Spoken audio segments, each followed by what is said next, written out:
Hey YouTube, it's Josh Sties with the Wise Guys, and I'm also here with Mitchell Cimino. What's up? Also from the Wise Guys. We just got back from a 4-hour drive to the Indy Regional. I got 7th place with Pendulum Editions. Here's the deck profile. Pretty standard list with just like a couple different choices. 3 Joker, for obvious reasons. Joker just searches everything. It's the best card you could possibly open for the most part. 3 Purple Poison. Also for obvious reasons, this deck has a huge problem with not having low scales sometimes, and you always have to max out on your low scales regardless. This one's also just really good. 3 Wisdom Eye. It's Wisdom Eye. It's literally anything you want. It's just like Zephyrath, but less cool and also less dead. 3 Double Iris. Double Iris searches you your best card in your deck, which like basically just wins you games for the most part against anything that's not meta, and against anything that is meta, it just gives them like the hardest possible time. 3 Harmonizing. I usually side out one of this, going like second, but going first, it's nice to hard open it so you don't have to waste resources trying to get to it. It's always good for your turn 1 plays. Like usually you're just gonna go for Omega plus 1 XYZ, whether that's Terror or whether that's Tornado Dragon if you already have the trap card, or like Time Star if you don't. Depends on what your hand is.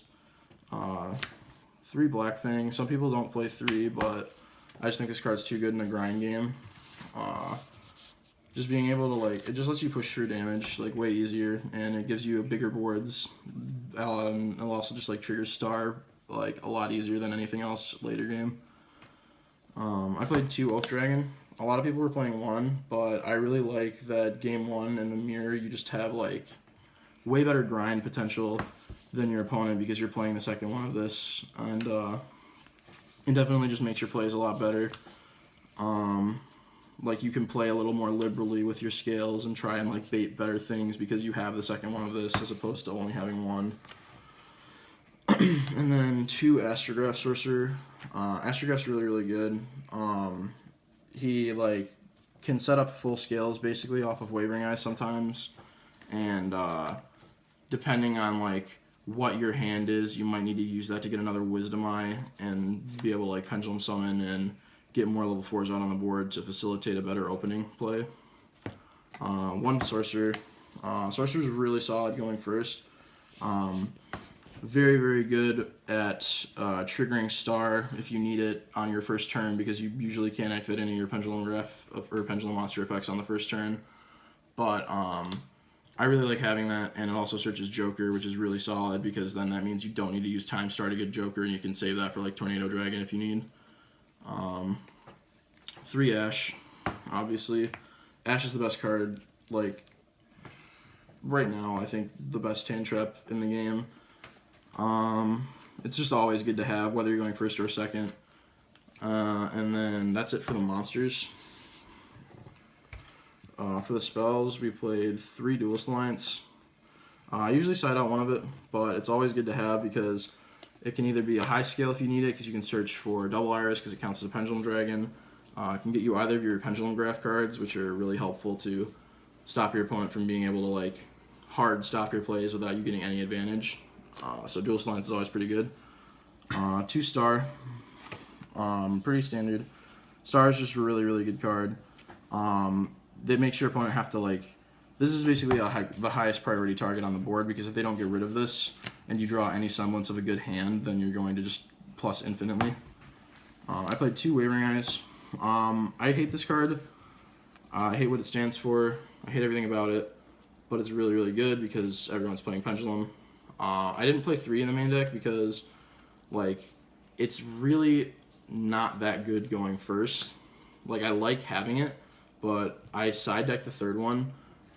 I don't like having 3 in the main deck, mainly because there was a lot of actual like diversity at both of the regionals that I played this deck at, and this isn't good against like anything else besides Pendulum. But it's really fucking good against Pendulums. 2 Pot of Desires. I didn't play 3. I didn't like seeing multiples of this card. I only really want to resolve 1 Desires per game, but I do want to see it, so play 2. 2 Cosmic Cyclone. This is where my list and 2 of my friends' lists, Austin and Tim, shoutouts to them, stray a little bit from regular lists. They don't usually main deck Cosmic Cyclone, but for the most part, like, the things people are going to be playing to stop your deck are, like, in standby phase, chain Imperial Order, or like chain anti-spell or something stupid. Like, so you're like, okay, well, I'll Cosmic Cycle on that. That's one thing out of the way. And like, even against magicians, I keep like, I have this card in my deck, like my main deck. So like, I always will have it going first. Again, like not going first, but like going into the first game against magicians. And they only ever set 1 threatening trap card. So you just get rid of it, and then you can play a little bit more freely. Then the 1 Pendulum Call, because it's Pendulum Call, it's really solid, but hurts like a bitch to get ashed. And then 2 Trap card, pretty standard. This is the deck itself. It just does so much. For my extra deck, I played 1 Tornado Dragon. It's an extender, not really an extender, but like it lets you get to the trap card turn 1 if you don't hard open it. It's also good against pendulums, because if they don't have star, you can just pop their scales when they start trying to do stuff, and you can get rid of the ones that don't do anything.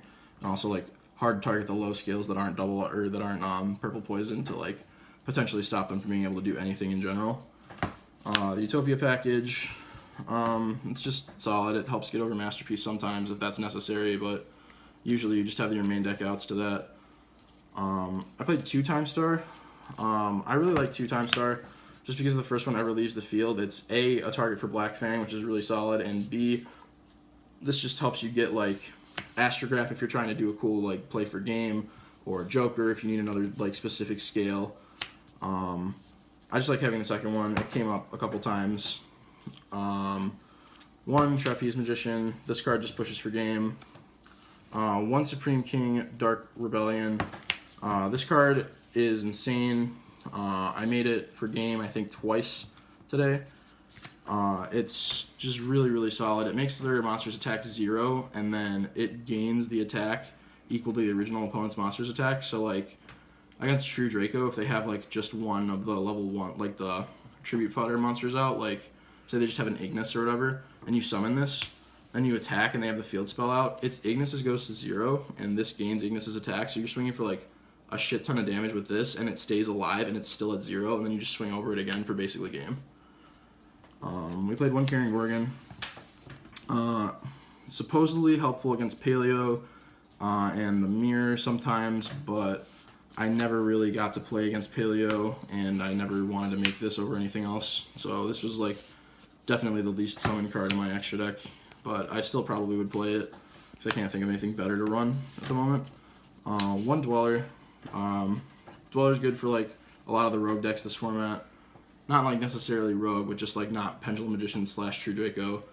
I played it against like ABC and against like I played against the 60 card Infernoid deck, and I used this a bunch of times to just bait snow so I could go on with my plays without having to worry about it. The 1 Link monster I played was Decode Talker, just because a lot of the time like you'll randomly have this with like no materials, clogging your extra monster zone sometimes, and you need to be able to get rid of it and get Decode Talker out, get some more zones, be a little bit more liberal with your extra deck. Played 1 Ignister, obviously it's a Pendulum deck. 1 Beals. If you find this card and you can find, like, if you can find this card, it's pretty solid sometimes. Like, it's situational when it's very good, but when it's in those situations, it's very good. It's a $40 card for a reason. 1 Enlightenment Paladin. This card surprisingly does like a lot more damage than you'd think, and like since it's a dark spellcaster, it works well with the scales that pump and like make it deal double damage. And when it kills something, it deals them damage equal to that monster's original attack. So it's just a beating, like it does a lot of damage, and then also just adds back like Wavering Eyes and shit like that. 1 of the Supreme King Clearwing. This card blows up everything on the field and just does a lot of damage. It's pretty solid. Like, it's like a Black Rose except just for monsters, and you don't have to lose your own monster out of it. And then the last card I played was Omega. for obvious reasons. You just make this turn 1 because you have the extra shot off of harmonizing.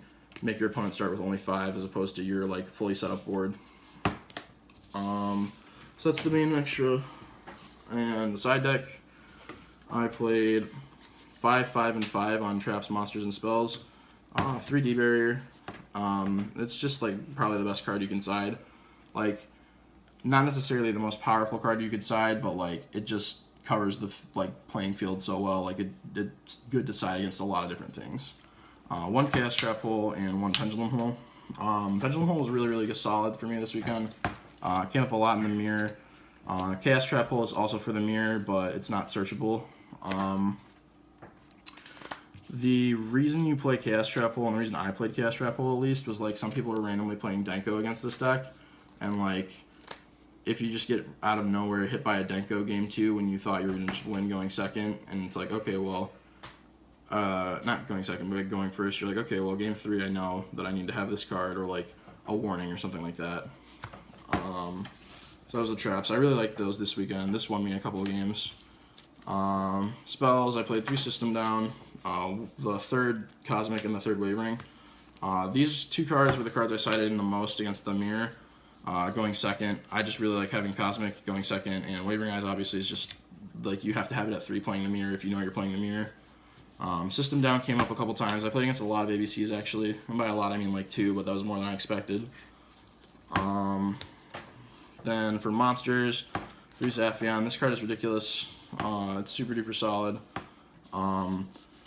Tyler Jedlicka was actually main decking this, and I like was super caught off guard. Like he won game 1 because he had this, and I was like, oh shit. Like I don't actually have a way to play around that really. Like game 1 at least. So like I just lost basically my whole board because my hand was subpar anyways, but like this just sealed it. And then 2 Denko because I expected to see more Paleo than I did. I didn't actually play against any Paleo, but there was definitely a lot there. So that was the whole deck. Shoutouts to Wise Guys. Shoutouts to Trey, my teammate Josh, everyone I traveled with, and yeah, that's it. All right, thank you. I'll catch you guys later.